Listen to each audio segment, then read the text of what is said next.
Mobile से अगर user है तो आपने, या लैपटॉप यूजर है, आपने सिंपल वहाँ पे एसटीआई की वेबसाइट, यहाँ पे बताता चलूँ, एसटीआई की वेबसाइट क्या है, sti.pesrp.edu.pk। इस वेबसाइट के थ्रू आप लॉग इन करेंगे, ठीक है। उसके बाद आपने वहाँ पे गूगल पे सर्च करना है, उसके बाद आपके सामने ये ऑप्शन आ जाएगा एसटीआई की वेबसाइट का। उसके बाद आपने यहाँ पे लॉग इन वाला ऑप्शन के ऊपर क्लिक करना है। रजिस्टर्ड आप ऑलरेडी हो चुकी हैं, आपने सिर्फ लॉग इन करना है। तो लॉग इन करते वक्त आप ईमेल एड्रेस देंगे, उसके बाद पासवर्ड देंगे, वही देंगे जब आपने इसकी एप्लीकेशन सबमिट करवाई थी, ठीक है। जो पासवर्ड वगैरह भूल चुके हैं वो क्या करेंगे, डेफिनेटली इसका कोई सोल्यूशन नहीं है, ठीक है। पासवर्ड अगर आपको याद होना चाहिए, आप उसको पासवर्ड लिख लेना चाहिए, भूलना नहीं चाहिए, ठीक है। पासवर्ड इसका होना चाहिए, इसका कोई फिलहाल तो कोई सोल्यूशन नहीं है, क्योंकि वहाँ पे फॉरगेट का कोई ऑप्शन नहीं आ रहा। उसको रिमाइंड करें और अपना लॉगिन वगैरह करके इस तरह आप आगे साइन इन करेंगे। जैसे ही आप साइन इन करते हैं तो आपके सामने किस तरह का ऑप्शन आता है, आपके सामने आता है डेट एक्सपायर्ड, ठीक है। इट मीन इसकी डेट गुजर चुकी है, आपने फर्दर अब इसके अंदर जो भी आपने ऑप्शन चेक करना है उसको चेक करना है। बेसिकली जो डेट एक्सपायर्ड हो चुकी है, इसकी लास्ट डेट अप्लाई करने की डेट गुजर चुकी है, जो कि 30 जनवरी 2025 थी।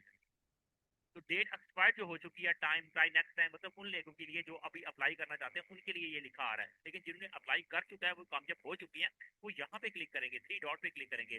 मोबाइल यूजर वालों की बात कर रहा हूँ, अगर जो लैपटॉप यूजर है उसके सामने तो इस तरह टॉप पे इस तरह ऑप्शन बने नजर आ जाएंगे, होम, उसके बाद प्रोफाइल बिल्डर, इसी तरह साथ साथ अवेलेबल फोन, इसी साथ साथ वहाँ पे ट्रैक एप्लीकेशन का वाले ऑप्शन आ जाएंगे। लेकिन आपने करना क्या है, आपने इन ऑप्शन में से आपने सिंपल आगे जाना है, आपने वहाँ पे जाके इस ऑप्शन के अंदर ट्रैक एप्लीकेशन के ऊपर जाएंगे, इसके ऊपर क्लिक करेंगे।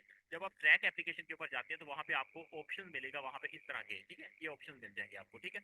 इसके साथ साथ फिर नेक्स्ट थोड़ा सा आप उसी अंदर देखेंगे, ये देखेंगे वही ऑप्शन, जहाँ पे ट्रैक एप्लीकेशन में जाएंगे तो वहाँ पे आपको मिल जाएंगे। यहाँ पे आपने जो बेसिकली आप अपनी प्रोफाइल को चेक करेंगे, बेसिकली ये किसी स्टूडेंट की प्रोफाइल है, इसमें देख सकते हैं यहाँ पे आपने जो स्कूल सिलेक्ट किए थे वहाँ पे प्रेफरेंस नंबर 1 2 3 4 इसी तरह ये देखेंगे इस तरह आ रहा है, ठीक है। तो आपके उसके सामने बेसिकली यहाँ पे एप्लीकेशन स्टेटस क्या है, शॉर्ट लिस्टेड, मतलब आपका जो फर्स्ट प्रेफरेंस थी उसके सामने आप शॉर्ट लिस्ट हो चुके हैं, ठीक है। तो कल तक ये शॉर्ट लिस्ट आप हो चुके थे, ये चीजें शो हो रही थी। उसके बाद फिर कुछ कैंडिडेट्स का लिखा आ रहा था कि अप्लाइड, इट मीन के वो समझ रहे थे कि शायद हम शॉर्ट लिस्ट नहीं हुए। बहुत से कैंडिडेट जो हैं वो शॉर्टलिस्ट हो चुके हैं, तमाम तकरीबन तमाम कैंडिडेट्स को ही शॉर्टलिस्ट लिखा आ रहा है। क्यों? क्योंकि इसकी आगे जाके मैं बात करूंगा बेसिकली रीजन क्या है।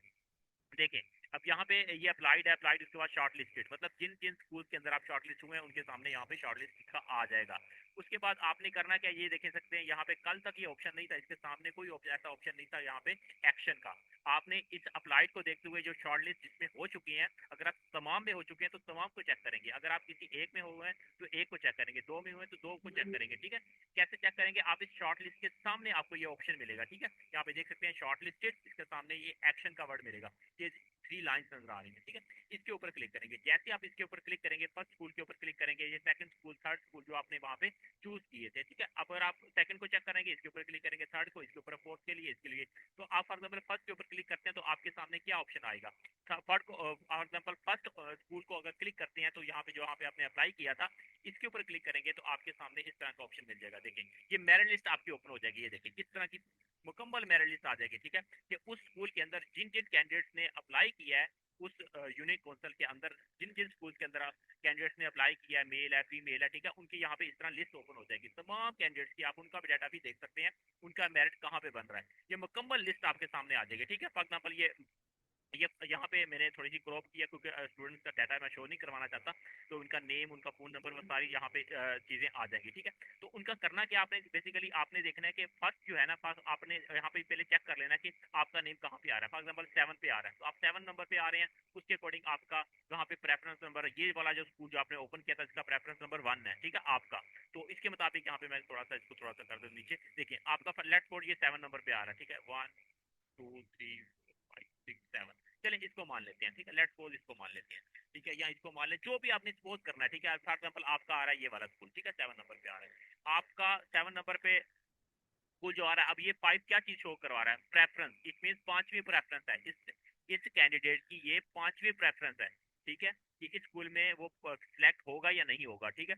तो इसकी पांचवी प्रेफरेंस है, इसके सारे मार्क्स वगैरह यहाँ पे गिवन है, बीएड के, उसके बाद बीएस के, जो भी यहाँ पे मार्क्स वगैरह सारी डिटेल्स यहाँ पे गिवन है, ऊपर देख सकते हैं ये सारे बैचलर, इंटर, मैट्रिक, ये सारे यहाँ पे मार्क्स वगैरह भी चेक कर सकते हैं, अपने भी चेक कर सकते हैं, दूसरों के भी चेक कर सकते हैं, ताकि आपको पता चले कि आपका मेरिट और उनके मेरिट में क्या डिफरेंस है, ठीक है। अगर यहाँ पे 7वें नंबर पे ये वाला आ रहा है कैंडिडेट, ठीक, इट मीन के इसकी ये वाला इसका जो मतलब इसकी जो प्रेफरेंस है वो ये वाला स्कूल वो 5वें नंबर पे है। इट मीन्स कि वो इससे जो नीचे वाला होगा उसकी प्रेफरेंस अगर पहले नंबर पे है तो उसके ऊपर आने के चांसेस होंगे।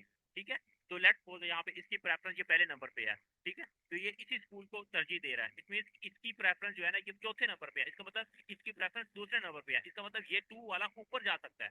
तो ये इस तरह बेसिकली प्रेफरेंस वगैरह देख सकते हैं। आपके मुकम्मल चांसेस है, जिनका बिल्कुल डाउन पे जा रहा है उनके चांसेस तो बहुत कम है, लेकिन ये जो फर्स्ट 7 8 में लाई कर रहे हैं इट मीन उनके चांसेस होंगे। ठीक है, समझ गए इस बात प्रेफरेंस वाले को। जिनकी प्रेफरेंस जो है डेफिनेटली जिनकी प्रेफरेंस लो जा रही है, जैसे 5 है, इसमें तो इसकी इसमें सबसे लो इसकी प्रेफरेंस ये वाली है। तो इट मीन कि इससे नीचे वाला जिनकी प्रेफरेंस 2 है तो इसका मतलब वो ज्यादा उसके चांसेस होंगे, बेशक इसका मेरिट ज्यादा है। ठीक है, इस चीज को आपने फॉलो करना है। ये बेसिकली मेरिट लिस्ट वगैरह इस तरह आप चेक कर सकेंगे अपनी तमाम स्कूल की चेक करके। हो सकता है ये बिल्कुल हर हर स्कूल की डिफरेंट होगी, जिस तरह मैंने यहाँ पे एक्शन का वर्ड बताया इस तरह बेसिकली ये डिफरेंट होगी, ये चीजें होंगी। ठीक है, आपने करना क्या है कि हर स्कूल की बेसिकली जो इंटरव्यू वगैरह होगा वो सारी चीजें आपको यहाँ पे मेंशन हो जाएगी। आपने उस स्कूल में जाके अपना इंटरव्यू देना है। अब इंटरव्यू के बारे में मैं नेक्स्ट बातें बताता हूँ यहाँ से जल्दी क्विकली। नेक्स्ट प्रोसेस क्या होगा, इस तरह आप स्कूल चेक कर लेंगे कि स्कूल में बेसिकली क्या चीज है और उसमें आपका मेरिट कहाँ पे बन रहा है। अगर आप जाना चाहें तो उसमें जाके इंटरव्यू दे सकते हैं। अगर आपको लगता है कि बिल्कुल डाउन में जा रहा है, लेकिन आप इंटरव्यू जरूर देने जाएं, एटलीस्ट आपको एक्सपीरियंस हो जाएगा कि इंटरव्यू में क्या होता है, किस तरह के क्वेश्चन वगैरह पूछे जाते हैं। नेक्स्ट टाइम आपके लिए काफी हेल्प होगी।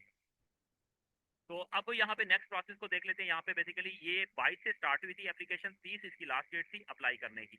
और लेकिन 30 तो निकाल ही देना, 30 वाले दिन तो वेबसाइट ही बेसिकली बेकार हो गई थी। सेकंड ऑप्शन में display of the merit list, 31 को इसकी मेरिट लिस्ट लगनी डिस्प्ले होनी थी, जो कि आज लगी है। कल तो इसकी शॉर्ट लिस्ट और अप्लाइड का ऑप्शन आ रहा था। इंटरव्यू इसके डेफिनेटली होंगे जो 3 और 4 फरवरी को इसके इंटरव्यू होंगे डेफिनेटली। आज जो है वो है 1 फरवरी।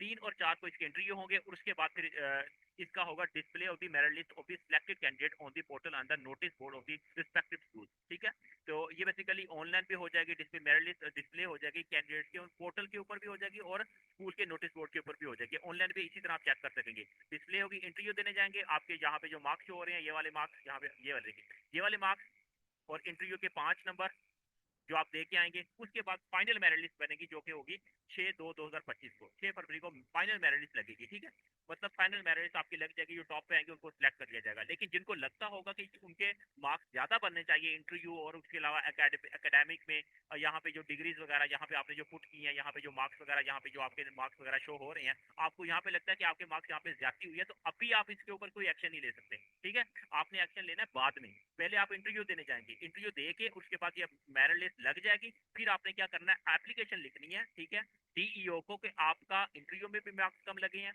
या कोई इशू बन गया है, या इसके अलावा आपने जो एप्लीकेशन वहां पे सबमिट करवाई थी, जो आपने डॉक्यूमेंट्स वगैरह अपलोड किए थे, या आपके यहाँ पे मैट्रिक के, इंटर के, बीएड के मार्क्स वगैरह नहीं लगे, या जिनका एमएस, जिनका बेसिकली एमएससी एजुकेशन है, जिनका एजुकेशन है, एमए एजुकेशन है, जिनका एमए एजुकेशन है उनके मार्क्स नहीं दिए बीएड के, उनके साथ ज्यादती हुई है, तो डेफिनेटली वो फिर बेसिकली एप्लीकेशन लिख कर लाजमी डीईए ऑफिस को वहां पे एप्लीकेशन लिख के देंगे कि हमारे साथ जहां ये मसला हुआ है। ठीक है, जहां पे बेसिकली आपकी सुनी जाएगी और उसके बाद फिर आपने क्या करना है, फाइनली उसके जो ऑब्जेक्शन जो होंगे वो दूर हो जाएंगे 8 तारीख को।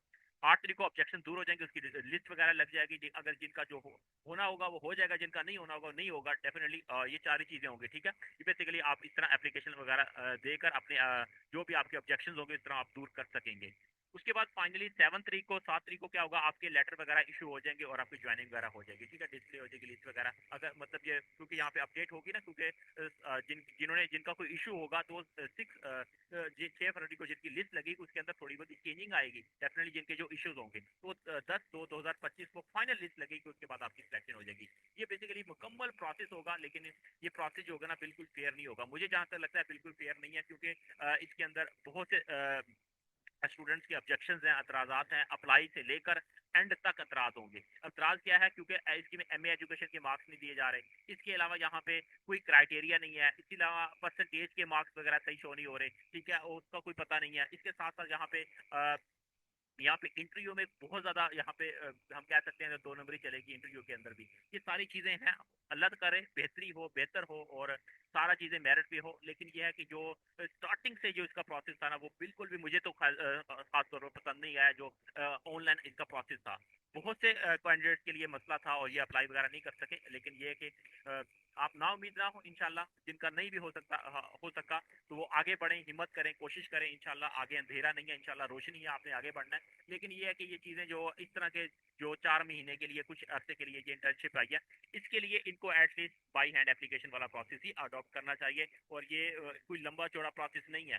ये कौन सा कोई इसके लिए कोई परमानेंट हायर कर रहे हैं, इतना ज़्यादा वो मतलब कर रहे हैं कि मेरिट लिस्ट पहले दिन लग रही है, दूसरे दिन लग रही है, उसके बाद ये हो रहा है, वो हो रहा है, ये सारी चीज़ें हो रही हैं। इस 4 मंथ के लिए तो 2 मंथ तो मुझे लगता है इनको तनख्वाह ही नहीं देनी, इनको पे ही नहीं मिलनी। ये देख लेना ऐसा ही होगा। और क्योंकि सीटीआई का हाल हमने देखा था, तो ये चीज़ें हैं। और अल्लाह ताला बेहतरी करे, लेकिन हम यही दुआ करते हैं। लेकिन ये चीज़ें हैं और इंशाल्लाह और कोशिश करें, जिनका अप्लाई नहीं हुआ या जिनका मेरिट में नाम नहीं आ रहा, या उनको लगता है कि उनका चांस नहीं है, उनका बहुत डाउन जा रहा है, तो वो कोशिश करें अभी ईएसटी की अवेलेबल जॉब है, एलिमेंट्री स्कूल टीचर की मुस्तकिल जॉब है, उसकी तरफ बढ़ें, उसकी तरफ जाएं। क्योंकि इसके बाद ये जॉब मुश्किल नहीं होनी, आपको निकाल दिया जाएगा। मैं बार बार कह रहा हूँ, ये निकाल दिया जाएगा, ये मुश्किल जॉब नहीं है। तो वन पेपर की तरफ आए, एफपीएससी पीपीएससी की तरफ आए, इसको ज्वाइन करें। और ये चीजें हैं। और इंटरव्यू के वाले से मैं यहाँ पे बताता चलूँ, आपका जो इंटरव्यू होगा उसमें बेसिक क्वेश्चन होंगे, अपने परेशान नहीं होना। आपका नेम, आपका इंट्रोडक्शन होगा बेसिक, ये सुन ले, आपका इंट्रोडक्शन होगा। 3-4 कैटेगरी में डिवाइड कर लेता हूँ। आपका इंट्रोडक्शन, उसके बाद आपकी ओवरऑल क्वालिफिकेशन, उसके बाद आपका स्पेसिफिक आपका सब्जेक्ट से रिलेटेड क्वेश्चन वगैरह पूछे जा सकते हैं। उसके बाद आपने कहाँ पे पढ़ाया, क्या करते रहे अब तक। इसके अलावा आपके एरिया से रिलेटेड आपसे क्वेश्चन वगैरह पूछे जाएंगे। और जनरल आपकी पर्सनैलिटी वगैरह देखी जाएगी। ये चीज़ें होंगी। और अमूमन एवरेज ऑन एवरेज 3-4 नंबर सारे स्टूडेंट्स को, तमाम स्टूडेंट्स को मिल जाते हैं। तो इसमें आप ये परेशान नहीं होना, इसमें सिफारिश वगैरह लगाने की जरूरत नहीं है। 3-4 नंबर एवरेज मिल जाते हैं, क्या आप अपनी सिफारिश वगैरह ढूंढते रहेंगे, कोई फायदा नहीं है इसके लिए। हाँ, अगर आपको लगता है कि आपका मेरिट जो वेरी क्लोज है, आपको यहाँ पे महसूस हो रहा है कि आपका दूसरे तीसरे नंबर पे है, तो आप वेरी क्लोज है, तो वहाँ पे फिर आप सिफारिश वगैरह अगर लगाना चाहें तो आप यूज कर सकते हैं अपनी सिफारिश। लेकिन ये है कि अगर आप जिनको लगता है कि वो बिल्कुल बॉटम पे जा रहा है, तो वो सिफारिश वगैरह लगा के इसका कोई फायदा नहीं है। क्योंकि सारी चीजें यहाँ पे ये इस मेरिट बेस पे हो रही हैं। लेकिन ये मेरिट बेस पे कितनी है, ये आगे जाके पता चलेगा। क्योंकि काफी स्टूडेंट की ये इश्यूज वगैरह हैं, प्रॉब्लम्स हैं, शुरू से लेकर एंड तक। तो ये चीजें हैं। अल्लाह ताला सबके लिए कामयाबियां लेके आए, सबको कामयाब करे। और हम भी आपके लिए दुआगो हैं इंशाल्लाह। जो भी हेल्प चाहिए होगी, हसन एजुकेशन सिस्टम आपके लिए हाजिर है। और इस नंबर पर रब्ता करके फर्दर इन्फॉर्मेशन ले सकते हैं। कुछ मसरूफियत की वजह से आपको अगर अप्लाई ना मिले, तो इसके लिए हम इंशाल्लाह जैसे ही मैसेज देखते हैं, आपका सीन करते हैं, हम आपको जरूर अप्लाई करते हैं। और ये चीजें हैं। और अल्लाह ताला आपके लिए मजीद कामयाबियां लेके आए इंशाल्लाह। आप जो कामयाब होंगे, हमारी दुआएं आपके साथ हैं। All the best, take care.